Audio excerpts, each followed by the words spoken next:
ప్రజల సంపద పెంచేందుకు తమ ప్రభుత్వం కృషి చేస్తోందన్నారు సీఎం చంద్రబాబు. అందుకే తాము P4 కి ప్రాధాన్యతిస్తూ దాదాపు 10 లక్షల మందిని ఈ విధానం కిందకు తీసుకొచ్చామని చెప్పారు. స్వర్ణ నారావారిపల్లి అభివృద్ధికి శ్రీకారం చుట్టామని, మెగా సిటీస్ గా తిరుపతి, విశాఖ, అమరావతి నగరాలను అభివృద్ధి పరుస్తామని అన్నారు. డబ్బులనేది, సంపద అనేది అందరికీ మెరుగైన జీవన ప్రమాణాలు ఇస్తేనే అది నిజమైన సమాజం అవుతుంది. ఆ యాంగిల్లో మేము పనిచేస్తున్నాం. ఇప్పటికి ఒక 10 లక్షల కుటుంబాల్ని P4 ద్వారా అడాప్ట్ చేసుకున్నాం. ఈ 2026 నేను ఎక్కువ ఫోకస్ పెడతాను. ఇక్కడికి వచ్చినప్పుడు నేను స్వర్ణ నారావారిపల్లి దీనికి శ్రీకారం చుట్టాను లాస్ట్ ఇయర్. మెయిన్ ఉద్దేశం అంటే ఇక్కడుండే జీవన ప్రమాణాలు పెంచాలి, వీళ్ళ ఆదాయాన్ని పెంచాలనే ఉద్దేశంతో లాస్ట్ ఇయర్ స్టార్ట్ చేశాం. రెండవది సంక్రాంతి, రైతుల పండుగ.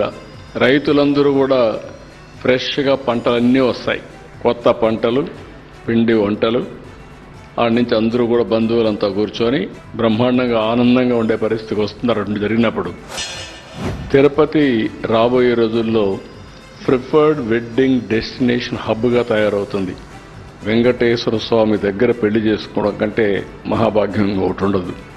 దానికి ఎక్కువ హోటల్స్ వస్తున్నాయి. మొన్న సెట్టిపల్లి ఇష్యూ సార్ట్అవుట్ చేశాం. వర్క్ స్టేషన్స్, ఐటీ కంపెనీలు తీసుకొస్తాం. అదే మరి కన్వెన్షన్ సెంటర్స్ పెడతాం. విశాఖపట్నం, అమరావతి, తిరుపతి 3 సిటీస్ ఉంటాయి. మెగా సిటీస్గా డెవలప్ చేస్తాం. ఒకప్పుడు సొంత ఫోటో వేసుకొని ఎవరికి వాళ్ళకి ఇష్టం లేకపోతే అవన్నీ 22A కింద పెట్టేసి ల్యాండ్ రికార్డ్స్ అన్ని అతలాకుతలం చేశారు.